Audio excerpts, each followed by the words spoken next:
Guys, welcome back to Bhumi's Talks. ಈ ಒಂದು ವಿಡಿಯೋದಲ್ಲಿ ನಾನು BCom 5th semester Financial Management subject ಅಲ್ಲಿ unit 3 Financial and Dividend Decision ಅನ್ನೋ ಚಾಪ್ಟರ್ ಅನ್ನು ಎಕ್ಸ್ಪ್ಲೈನ್ ಮಾಡ್ತಾ ಇದ್ದೀನಿ. ಅಂಡ್ ಇನ್ನೂ ಯಾರಾದರೂ ನನ್ನ ಚಾನೆಲ್ ಅನ್ನು ಸಬ್ಸ್ಕ್ರೈಬ್ ಮಾಡ್ಕೊಂಡಿಲ್ಲ ಅಂತಂದ್ರೆ ಪ್ಲೀಸ್ ಸಬ್ಸ್ಕ್ರೈಬ್ ಮಾಡ್ಕೊಳ್ಳಿ.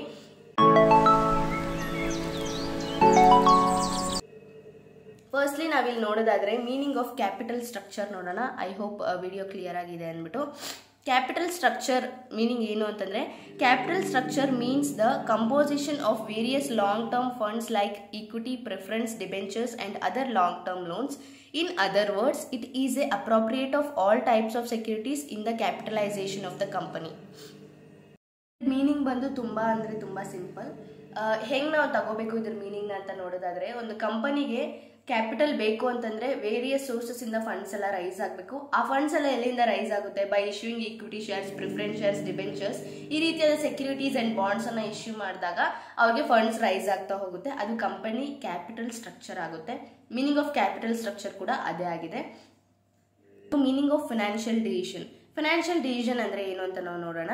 It is the decision taken by the financial manager regarding the sources of funds determining the appropriate sources of funds. ಒಂದು ಫೈನಾನ್ಷಿಯಲ್ ಮ್ಯಾನೇಜರ್ ಯಾವ ರೀತಿಯಾದ ಡಿಸಿಷನ್ಸ್ ತಗೋತಾನೆ ರಿಗಾರ್ಡಿಂಗ್ ಸೋರ್ಸಸ್ ಆಫ್ ಫಂಡ್ಸ್, ಯಾವ ರೀತಿ ಅವನು ಫಂಡ್ಸ್ ಅನ್ನ ರೈಸ್ ಮಾಡಬೇಕು, ಯಾವ ರೀತಿ ಅವನು ಕ್ಯಾಪಿಟಲ್ನ ಫಾರ್ಮ್ ಮಾಡಬೇಕು ಅನ್ನೋದನ್ನ ಒಂದು ಫೈನಾನ್ಷಿಯಲ್ ಮ್ಯಾನೇಜರ್ ಯಾವ ರೀತಿ ಡಿಸಿಷನ್ಸ್ ಅನ್ನ ತಗೋತಾನೆ ಅನ್ನೋದನ್ನ ಫೈನಾನ್ಷಿಯಲ್ ಡಿಸಿಷನ್ ಅಂತ ಹೇಳಿ ಕರಿತೀವಿ. ನಾವು ಫಾರ್ಮ್ಯಾಟ್ ನೋಡೋದಾದ್ರೆ ಫಸ್ಟ್ EBIT ಕ್ಯಾಲ್ಕುಲೇಟ್ ಮಾಡಬೇಕು. EBIT ಬಂದು ಕ್ವಶನ್ ಅಲ್ಲಿ ಅವರು ಆಲ್ರೆಡಿ ಕೊಟ್ಟಿರ್ತಾರೆ. EBIT ಅಂದ್ರೆ earnings before interest and tax, ಅಂದ್ರೆ ಇಂಟ್ರೆಸ್ಟ್ ಮತ್ತೆ ಟ್ಯಾಕ್ಸ್ ನ ಡಿಡಕ್ಟ್ ಮಾಡೋದಕ್ಕೆ ಮುಂಚೆ ಇರುವಂತಹದನ್ನ EBIT ಅಂತ ಕರಿತೀವಿ. ಅದಾದ್ಮೇಲೆ ಮೈನಸ್ ಇಂಟ್ರೆಸ್ಟ್ ಮಾಡ್ತೀವಿ. EBIT ಮೈನಸ್ ಇಂಟ್ರೆಸ್ಟ್ ಮಾಡ್ತೀವಿ. ಅದಾದ್ಮೇಲೆ EBT ಬರುತ್ತೆ. EBT ಅಂದ್ರೆ ಅರ್ನಿಂಗ್ಸ್ ಬಿಫೋರ್ ಟ್ಯಾಕ್ಸ್ ಅಂತ ಹೇಳಿ. ಅದಾದ್ಮೇಲೆ ಮೈನಸ್ ಟ್ಯಾಕ್ಸ್ ಮಾಡ್ತೀವಿ. ಟ್ಯಾಕ್ಸ್ ಪರ್ಸೆಂಟೇಜ್ ಬಂದು ಕ್ವಶನ್ ಅಲ್ಲಿ ಕೊಟ್ಟಿರ್ತಾರೆ. EBT ಮೈನಸ್ ಟ್ಯಾಕ್ಸ್ ಮಾಡಿದಾಗ ನಮಗೆ EAT ಬರುತ್ತೆ, ಅರ್ನಿಂಗ್ಸ್ ಆಫ್ಟರ್ ಟ್ಯಾಕ್ಸ್ ಬರುತ್ತೆ. ಅದಾದ್ಮೇಲೆ ಅದರಿಂದ minus preferential dividend. If in case question ಅಲ್ಲಿ ಪ್ರಿಫರೆನ್ಷಿಯಲ್ ಡಿವಿಡೆಂಟ್ಸ್ ಕೊಟ್ಟಿದ್ರೆ ಅಥವಾ ಪ್ರಿಫರೆನ್ಸ್ ಶೇರ್ ಹೋಲ್ಡರ್ಸ್ ಬಗ್ಗೆ ಏನಾದರೂ ಕೊಟ್ಟಿದ್ರೆ ಅದನ್ನ ಇಲ್ಲಿ ಡಿಡಕ್ಟ್ ಮಾಡ್ತೀವಿ. ಅದಾದ್ಮೇಲೆ earnings available to equity share holders ಬಂದು ನಮಗೆ ಸಿಗುತ್ತೆ. EAT ಮೈನಸ್ ಪ್ರಿಫರೆನ್ಷಿಯಲ್ ಡಿವಿಡೆಂಟ್ ಅನ್ನ ಮಾಡಿದ್ರೆ EAESH ನಮಗೆ ಸಿಗ್ತಾ ಹೋಗುತ್ತೆ. ಅದಾದ್ಮೇಲೆ EPS earnings per share, main content ಬಂದು ಇದು. ಅರ್ನಿಂಗ್ಸ್ ಪರ್ ಶೇರ್ ಅನ್ನ ಕಂಡು ಹಿಡಿಯೋದು ನಮ್ಮ ಮೇನ್ ಆಬ್ಜೆಕ್ಟಿವ್ ಆಗಿದೆ ಈ ಒಂದು ಚಾಪ್ಟರ್ ಅಲ್ಲಿ. ಅದಕ್ಕೆ ಫಾರ್ಮುಲಾ ಏನು ಅಂತ ನಾವು ನೋಡೋದಾದ್ರೆ EAESH divided by numbers of shares. Number of shares ಅನ್ನ ನಾವು ಕಂಡು ಹಿಡ್ಕೋಬೇಕು, ಅನಾಲಿಸಿಸ್ ಮಾಡಿ ನಾವು ಕಂಡು ಹಿಡ್ಕೋಬೇಕು ನಂಬರ್ ಆಫ್ ಶೇರ್ಸ್ ಅನ್ನ. ಕ್ವಶನ್ ಅಲ್ಲಿ ಅದಕ್ಕಾದ ಇನ್ಫಾರ್ಮೇಶನ್ ಅನ್ನ ನಮಗೆ ಕೊಟ್ಟಿರ್ತಾರೆ. ಅದನ್ನ ಕಂಡು ಹಿಡ್ಕೊಂಡು ಅದಾದ್ಮೇಲೆ ನಾವು EPS ಅನ್ನ ಕಂಡು ಹಿಡಿಬೇಕಾಗುತ್ತೆ. ನೆಕ್ಸ್ಟ್ ಈ ಕ್ವಶನ್ ನಾವು ನೋಡ್ತಾ ಹೋಗೋಣ. Determine the earnings per share of A company which has earnings before interest and tax 2 lakh. It's capital structure consist of the following. ಇಲ್ಲಿ ನೋಡಿ ನಮಗೆ earnings before interest and tax ಅಂತ ಕೊಟ್ಟಿದ್ದಾರೆ, ಅದು 2 lakh. EBIT ನಮಗೆ ಕೊಟ್ಟಿದ್ದಾರೆ, ಅದು 2 lakh ಅಂತ ಹೇಳಿದ್ದಾರೆ. ನೆಕ್ಸ್ಟ್ ಫಾಲೋಯಿಂಗ್ ಇನ್ಫಾರ್ಮೇಶನ್ ಕೊಟ್ಟಿದ್ದಾರೆ. ಅದೇನು ಅಂತಂದ್ರೆ 10% ಆಫ್ ಡಿಬೆಂಚರ್ಸ್ 6 lakh ಅಂತ ಹೇಳಿ ಕೊಟ್ಟಿದ್ದಾರೆ.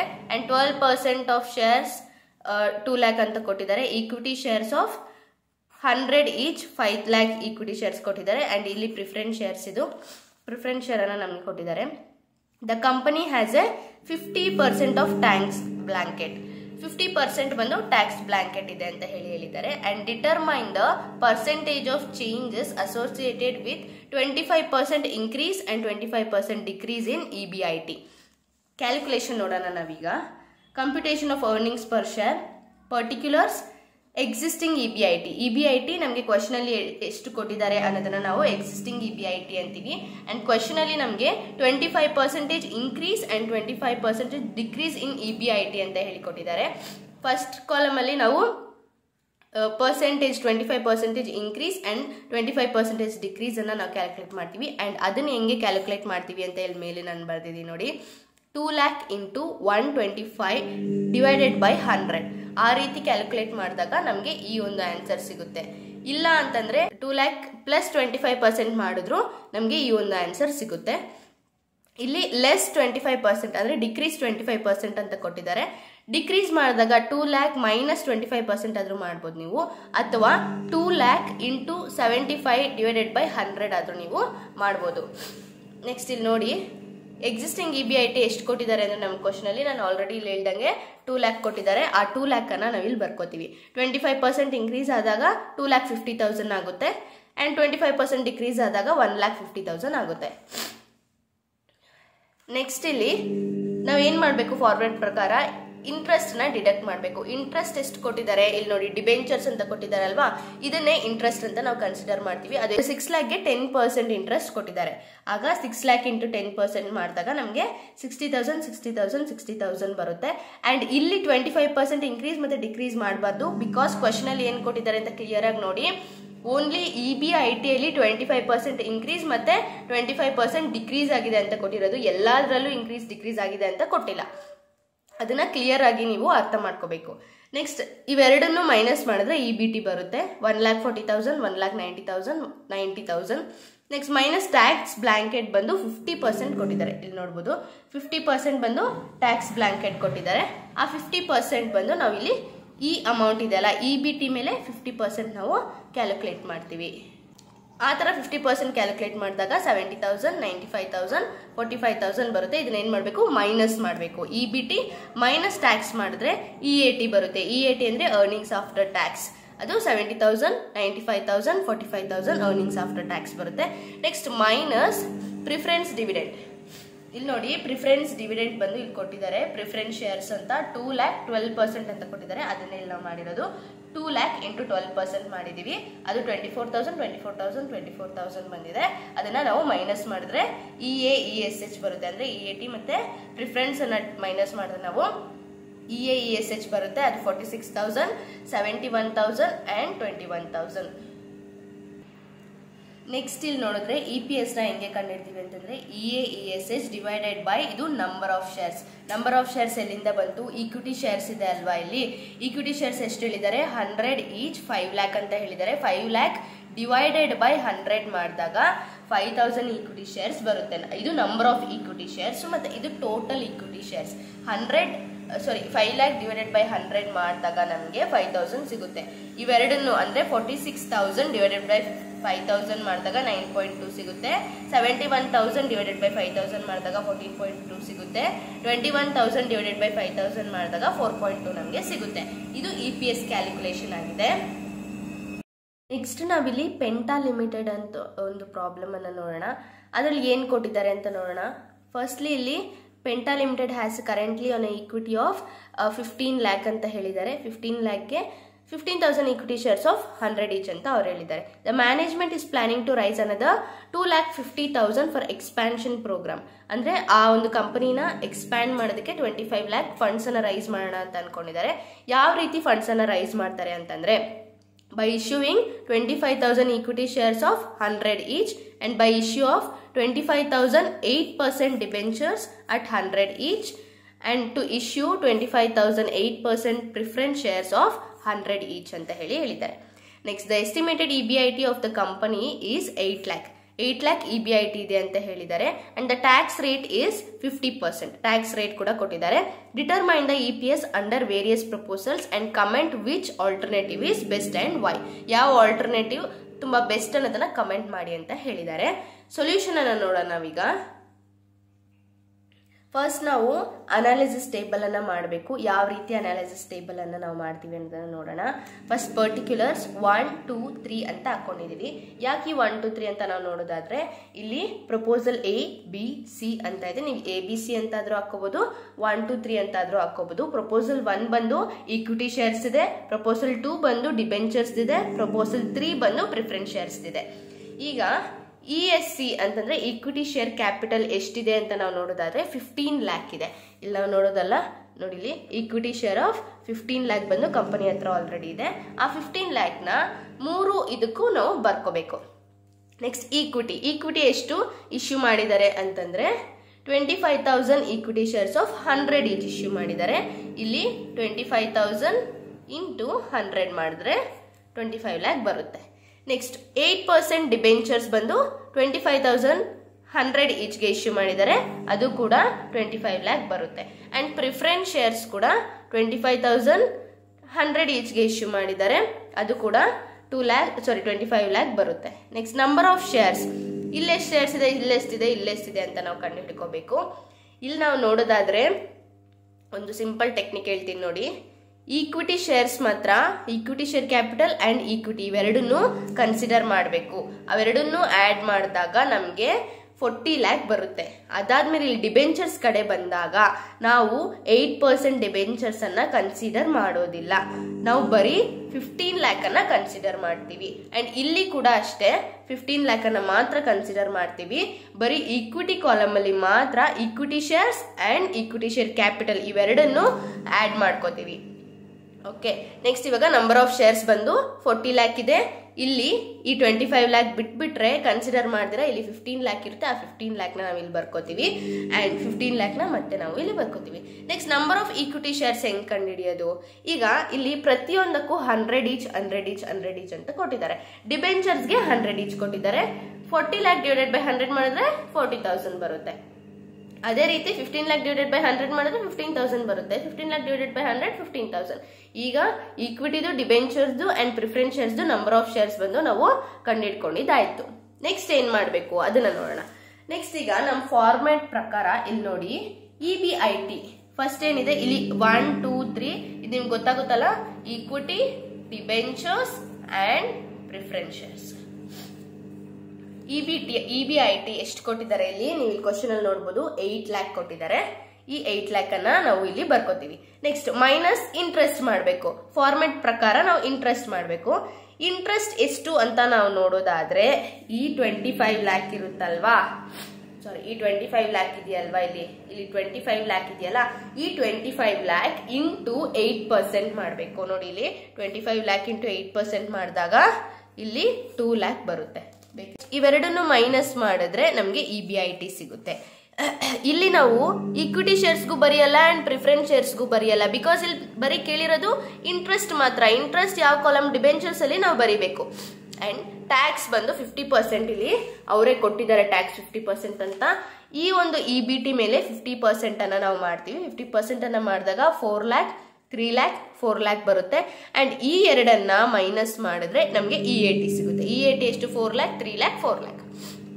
ನೆಕ್ಸ್ಟ್ ಪ್ರಿಫರೆನ್ಷಿಯಲ್ ಡಿವಿಡೆಂಟ್ ಕಾಲಮ್ ಅಲ್ಲಿ ನಾವು ಬರೀಬೇಕು. ನೆನ್ಪಿಟ್ಕೊಳ್ಳಿ ಎಷ್ಟು ಕೊಟ್ಟಿದ್ದಾರೆ ಅದನ್ನು. ಪ್ರಿಫರೆನ್ಷಿಯಲ್ ಡಿವಿಡೆಂಟು 25 lakh ಇಂಟು ಅದು ಕೂಡ 8% ಪ್ರಿಫರೆನ್ಸ್ ಶೇರ್ಸ್ ಇರೋದು.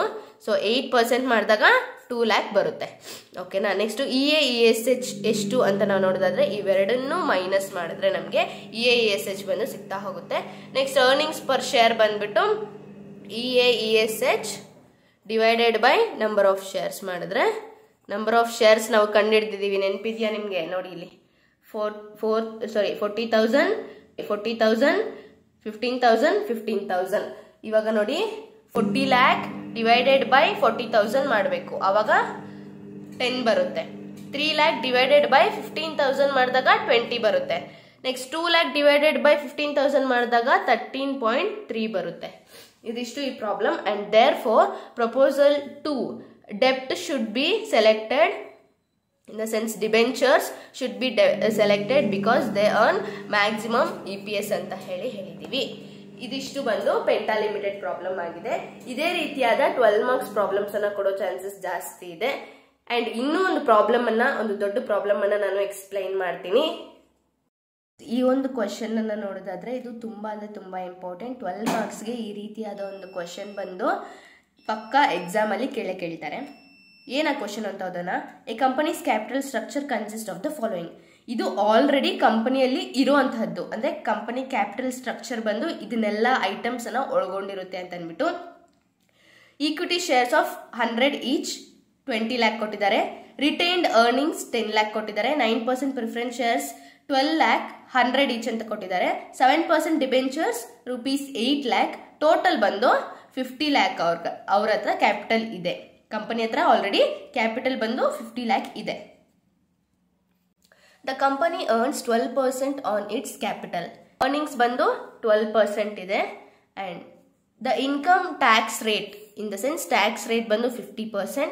Now the company requires a sum of 25 lakh. ಎಷ್ಟು 25 lakh ಬಂದು ರಿಕ್ವೈರ್ಡ್ ಆಗಿದೆ ಫಾರ್ ಎಕ್ಸ್ಪಾನ್ಷನ್ ಪ್ರೋಗ್ರಾಮ್ಸ್. ಆಯ್ತಾ, the below alternatives are available.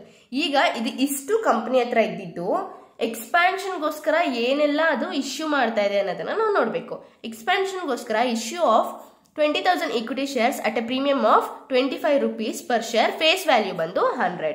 ಆಯ್ತಾ, next issue of 10% preference shares, issue of 8% debentures. ಇಲ್ಲಿ amount ಕೊಟ್ಟಿಲ್ಲ, ನೆನ್ಪಿಟ್ಕೊಳ್ಳಿ ಚೆನ್ನಾಗಿ, ಎಲ್ಲಾದ್ರೂ ನೋಟ್ ಬರ್ದಿಟ್ಕೊಳ್ಳಿ. ಅಮೌಂಟ್ ಕೊಟ್ಟಿಲ್ಲ ಅನ್ನೋ ಪಕ್ಷದಲ್ಲಿ ನಾವು ಎಕ್ಸ್ಪ್ಯಾನ್ಷನ್ಗೆ ಎಷ್ಟು ಅಮೌಂಟ್ ಬೇಕಲ್ವಾ, ಈ ಅಮೌಂಟ್ನ ನಾವು ಇದಕ್ಕೆ ಕನ್ಸಿಡರ್ ಮಾಡ್ಕೋಬಹುದು. ಈ ಅಮೌಂಟ್ನ ನಾವು ಇಲ್ಲಿ ಕನ್ಸಿಡರ್ ಮಾಡ್ತೀವಿ. Next, it is estimated that PE ratio in the case of equity preference debentures financing could be 21.4, 17 and 15.7 respectively. Which of these three alternatives could you recommend and why? Direct analysis table ಹೋಗ್ಬಿಡೋಣ ನಾವು. S, ಈ analysis table ಬಂದು completely different ಆಗಿದೆ. ನಾನು already ಹೇಳಿರೋ ಪ್ರಕಾರ particulars ತಗೋಬೇಕು. First one ಏನ್ ಕೊಟ್ಟಿದ್ದಾರೆ, ಈಕ್ವಿಟಿ ಶೇರ್ಸ್ ಕೊಟ್ಟಿದ್ದಾರೆ, ಅದಕ್ಕೆ ಇಲ್ಲಿ ಈಕ್ವಿಟಿ ಶೇರ್ಸ್ ಅನ್ನು ತಗೊಂಡಿದೀವಿ. ಸೆಕೆಂಡ್ ಒನ್ ಪ್ರಿಫರೆನ್ಸ್ ಶೇರ್ಸ್ ಕೊಟ್ಟಿದ್ದಾರೆ, ಪ್ರಿಫರೆನ್ಸ್ ಶೇರ್ ಕಾಲಮ್ ತಗೊಂಡಿದೀವಿ. ಥರ್ಡ್ ಒನ್ ಡಿಬೆಂಚರ್ಸ್ ಕೊಟ್ಟಿದ್ದಾರೆ, ಡಿಬೆಂಚರ್ಸ್ ಕಾಲಮ್ ತಗೊಂಡಿದೀವಿ. ನೆಕ್ಸ್ಟ್, ಈಕ್ವಿಟಿ ಶೇರ್ ಕ್ಯಾಪಿಟಲ್ ಎಷ್ಟಿದೆ, ಫಸ್ಟ್ ನಾವು ಯಾವ್ದನ್ನ ಬರಿಬೇಕು ನೋಡಿ, ಇಲ್ಲಿ ಕೊಟ್ಟಿದಾರಲ್ಲ ಇದನ್ನ ನಾವು ಬರಿಬೇಕು.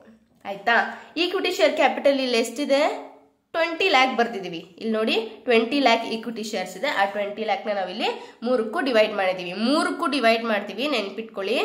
ನೆಕ್ಸ್ಟ್, ರಿಟೈನ್ಡ್ ಅರ್ನಿಂಗ್ಸ್ ಬಂದು 10 lakh ಇದೆ. ಆ 10 lakh ಅನ್ನ ಇಲ್ಲಿ ಡಿವೈಡ್ ಮಾಡಿದೀವಿ.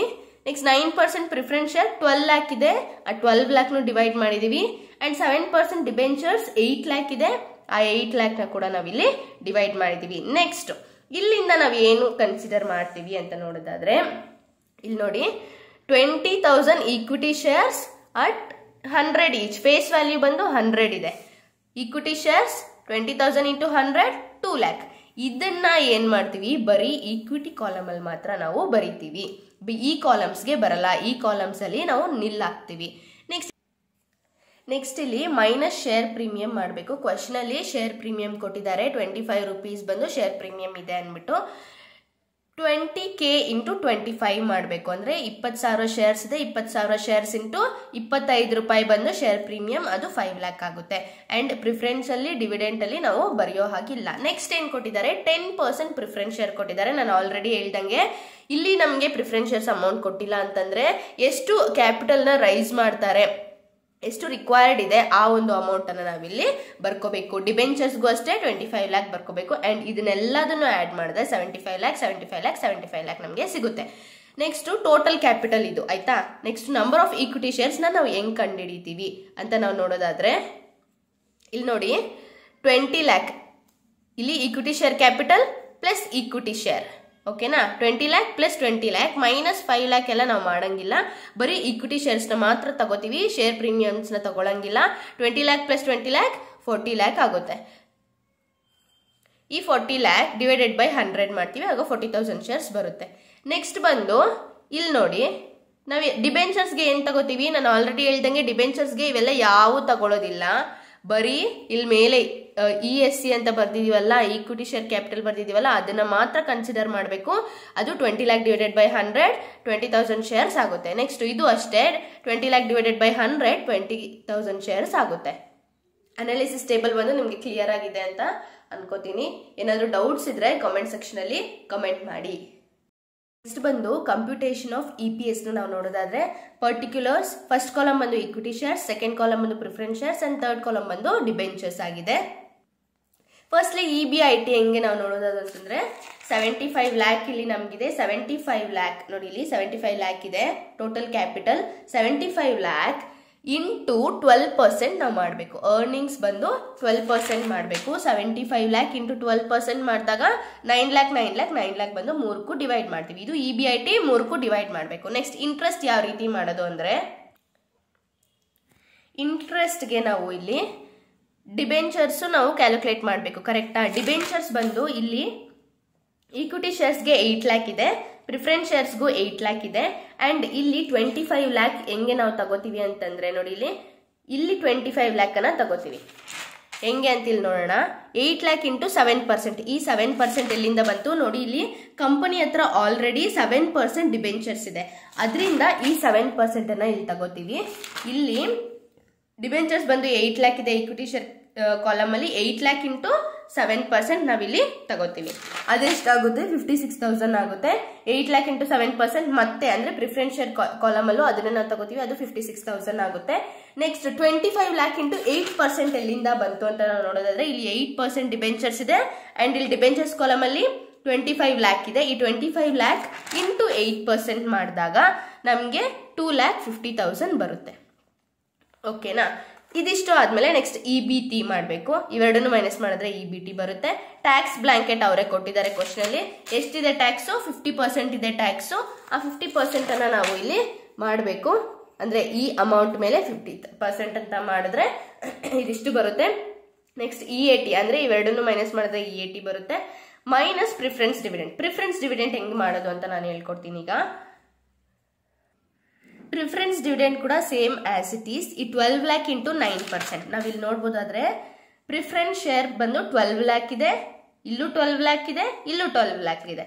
ಬಟ್ ಇಲ್ಲಿ ನೋಡಿ 10% ಪ್ರಿಫರೆನ್ಸ್ ಶೇರ್ಸ್ ಅಂದ್ರೆ ಹೊಸದಾಗಿ ಎಕ್ಸ್ಪಾನ್ಷನ್ಗೋಸ್ಕರ ಇಶ್ಯೂ ಮಾಡಿದಾಗ ಎಷ್ಟಿದೆ? 25 lakh ಇದೆ. ಈ 25 lakh ನ ನಾವು ಕನ್ಸಿಡರ್ ಮಾಡ್ತೀವಿ ಪ್ರಿಫರೆನ್ಸ್ಗೆ. ಈಕ್ವಿಟಿಗೆ ಅಂಡ್ ಡಿಬೆಂಚರ್ಸ್ಗೆ ನಾವು ಇಲ್ಲಿ 12 lakh ಅನ್ನ ಕನ್ಸಿಡರ್ ಮಾಡ್ತೀವಿ. ಅಂಡ್ ಈ 12 lakhಗೆ ಇಲ್ಲಿ 9% ಪ್ರಿಫರೆನ್ಸ್ ಶೇರ್ ಕೊಟ್ಟಿದ್ದಾರೆ. ಆ 9% ಪ್ರಿಫರೆನ್ಸ್ ಶೇರ್ಸ್ ಅನ್ನ ನಾವು ಇಲ್ಲಿ ಹಾಕೋತೀವಿ.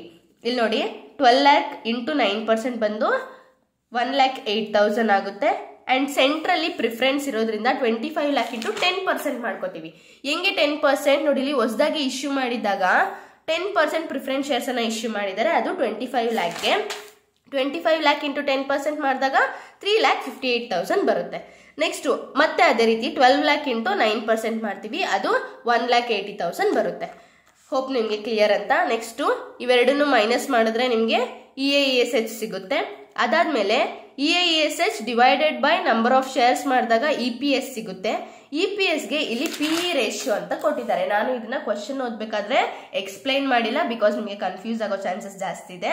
ಇಲ್ಲಿ PE ರೇಷಿಯೋ ಅಂತ ಕೊಟ್ಟಿದ್ದಾರೆ 21.4, 17 ಅಂಡ್ 15.7 ರೆಸ್ಪೆಕ್ಟಿವ್ಲಿ ಅಂತ ಹೇಳ್ಬಿಟ್ಟು ಅದನ್ನ ಮೂವರೆಗೂ ಹಾಕೋತೀವಿ. ಈಕ್ವಿಟಿ ಶೇರ್ಸ್ಗೆ, ಪ್ರಿಫರೆನ್ಸ್ ಶೇರ್ಸ್ಗೆ ಅಂಡ್ ಡಿಬೆಂಚರ್ಸ್ಗೆ ಇವೆರಡಕ್ಕೂ ಹಾಕೋತೀವಿ.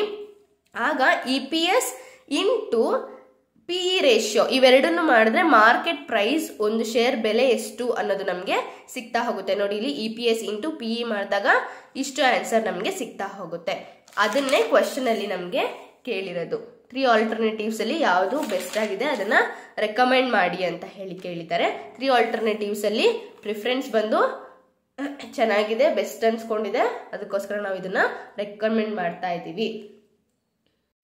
ಅಂಡ್ ಈ ಒಂದು ಕಾನ್ಸೆಪ್ಟ್ ಬಂದು ಇಲ್ಲಿಗೆ ಮುಗಿತು. ನಿಮಗೆ ಎಕ್ಸ್ಟ್ರಾ ಕ್ವೆಶನ್ಸ್ ಪ್ರಾಕ್ಟೀಸ್ಗೆ ಬೇಕು ಅನ್ನೋದಾದ್ರೆ ನನಗೆ ಕಮೆಂಟ್ ಸೆಕ್ಷನ್ ಅಲ್ಲಿ ಕಮೆಂಟ್ ಹಾಕಿ, ನಾನು ನಿಮಗೆ ಅದನ್ನ ಕಳಿಸ್ಕೊಡ್ತೀನಿ. ಇಫ್ ಇನ್ ಕೇಸ್ ಏನಾದರೂ ಅರ್ಥ ಆಗಿಲ್ಲ ಅಂತಂದ್ರೆ ಪ್ಲೀಸ್ ನನ್ನನ್ನ ಕೇಳಿ. ಅಂಡ್ ಇನ್ನೊಂದು ವಿಷಯವನ್ನ ನಾನು ಕ್ಲಾರಿಫೈ ಮಾಡ್ತೀನಿ. ಏನಪ್ಪಾ ಅಂತಂದ್ರೆ, ಈ ಒಂದು ವಿಡಿಯೋಸ್ ಅಲ್ಲಿ ನಾನು ಚಾಪ್ಟರ್ ವೈಸ್ ಹೋಗ್ತಾ ಇಲ್ಲ, ಕಾನ್ಸೆಪ್ಟ್ ವೈಸ್ ಹೋಗ್ತಾ ಇದೀನಿ. ಕಾನ್ಸೆಪ್ಟ್ ವೈಸ್ ಅಂತಂದ್ರೆ ನಾನು ಮಿಡಲ್ ಇಂದ ಕಾನ್ಸೆಪ್ಟ್ ತಗೋತಾ ಇದೀನಿ. ಇನ್ ದ ಸೆನ್ಸ್ ಎಕ್ಸಾಮ್ಗೆ ಯಾವ್ದ್ಯಾವ್ದೆಲ್ಲ ಜಾಸ್ತಿ ಇಂಪಾರ್ಟೆಂಟು, ಜಾಸ್ತಿ ಸ್ಕೋರ್ ಮಾಡಬೇಕು ಅಂತ ಒಂದು ಕಾನ್ಸೆಪ್ಟ್ಸ್ ಅನ್ನ ನಾನು ತಗೊಂಡು ಮಾಡ್ತಾ ಇರೋಂತಹದ್ದು. ಅಂಡ್ ಚಾಪ್ಟರ್ ವೈಸ್ ಎಕ್ಸ್ಪೆಕ್ಟ್ ಮಾಡಕ್ ಹೋಗ್ಬೇಡಿ, ಬಿಕಾಸ್ ಚಾಪ್ಟರ್ ವೈಸ್ ನಾವು ಮಾಡ್ತಾ ಹೋದ್ರೆ ತುಂಬಾ ಲೇಟ್ ಆಗುತ್ತೆ. ತುಂಬಾ ಡಿಫ್ರೆಂಟ್ ಟೈಪ್ಸ್ ಆಫ್ ಕ್ವೆಶನ್ಸ್ ಇದೆ.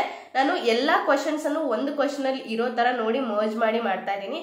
ಅಂಡ್ FM ಸಬ್ಜೆಕ್ಟ್ ಅಲ್ಲಿ ಪ್ರತಿಯೊಂದು ಕ್ವಶನ್ ಪೇಪರ್ ಅಂದ್ರೆ ಪ್ರೀವಿಯಸ್ 5 years ಕ್ವಶನ್ ಪೇಪರ್ಸ್ ಅನ್ನು ನಾನು ವಿಡಿಯೋ ಮಾಡಿ ಹಾಕ್ತೀನಿ, ಯಾವ ರೀತಿ ಬರ್ಬೋದು ನಿಮ್ಗೆ ಕ್ವಶನ್ಸ್ ಅಂತ ಹೇಳಿ. ಅದಕ್ಕೆ ನೀವು ಪ್ರಿಪೇರ್ ಆಗ್ತಾ ಹೋಗಿ. ಪಕ್ಕ ಒಂದು ಗುಡ್ ಮಾರ್ಕ್ಸ್ ಅನ್ನ ಸ್ಕೋರ್ ಮಾಡುವಂತಹ ಕೆಪಾಸಿಟಿ ಬಂದು ನಿಮ್ಗೆ ಬಂದೇ ಬರುತ್ತೆ. ಅಂಡ್ ಈ ಒಂದು ವಿಡಿಯೋಸ್ FM ಸಬ್ಜೆಕ್ಟ್ ಏನಿದೆ ಇದು ಚಾಪ್ಟರ್ ವೈಸ್ ಬರಲ್ಲ, ಪಾರ್ಟ್ ವೈಸ್ ಬರುತ್ತೆ. ಮೇ ಬಿ ಒಂದು 15 parts ಆರ್ 10 parts ಒಳಗಡೆ ನಾನು ಕಂಪ್ಲೀಟ್ ಮಾಡೋದಕ್ಕೆ ಟ್ರೈ ಮಾಡ್ತೀನಿ. ವಿಡಿಯೋಸ್ ಸ್ವಲ್ಪ ಲೆಂತಿ ಆಗಿರುತ್ತೆ. ಐ ಹೋಪ್ ನಿಮ್ಗೆ ಇನ್ಫಾರ್ಮೇಟಿವ್ ಆಗಿರುತ್ತೆ. ಅನ್ನೆಸೆಸರಿ ನಾನು ಯಾವುದೇ ರೀತಿಯಾದ ಇನ್ಫಾರ್ಮೇಶನ್ ಅನ್ನ ಕೊಡಕ್ ಹೋಗಲ್ಲ. ಟು ದ ಪಾಯಿಂಟ್ ಇನ್ಫಾರ್ಮೇಶನ್ ಅನ್ನ ನಾನು ಕೊಡ್ತಾ ಹೋಗ್ತೀನಿ. ಈ ಒಂದು ಎಕ್ಸ್ಪ್ಲನೇಷನ್ ನಾನು ನಿಮ್ಗೆ ಕೊಡ್ಬೇಕಾಗಿತ್ತು, ಅಂದ್ರೆ ನಿಮ್ಗೆ ಅರ್ಥ ಮಾಡಿಸ್ಬೇಕಾಗಿತ್ತು.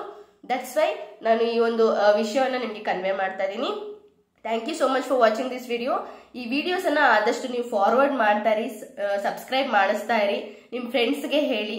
ನಿಮ್ಗೆ ಯಾರಾದ್ರೂ ರಿಲೇಟಿವ್ಸ್ ಅಲ್ಲಿ ನಿಮ್ ಫ್ಯಾಮಿಲಿ ಮೆಂಬರ್ಸ್ ಯಾರಾದ್ರೂ ಡಿಗ್ರಿ ಮಾಡ್ತಾ ಇರೋರು ಅಥವಾ ಈ ಒಂದು ಸಬ್ಜೆಕ್ಟ್ ಅನ್ನ ಓದ್ತಾ ಇರೋರು ಇದ್ರೆ ಅವರಿಗೆ ಕೂಡ ಈ ಒಂದು ವಿಡಿಯೋಸ್ ನ ಫಾರ್ವರ್ಡ್ ಮಾಡಿ, ಲೈಕ್ ಮಾಡಿ, ಕಾಮೆಂಟ್ ಮಾಡಿ. ನನ್ನ ಚಾನಲನ್ನು ಪ್ಲೀಸ್ ಸಬ್ಸ್ಕ್ರೈಬ್ ಮಾಡ್ಕೊಳ್ಳಿ. Thank you for watching this video.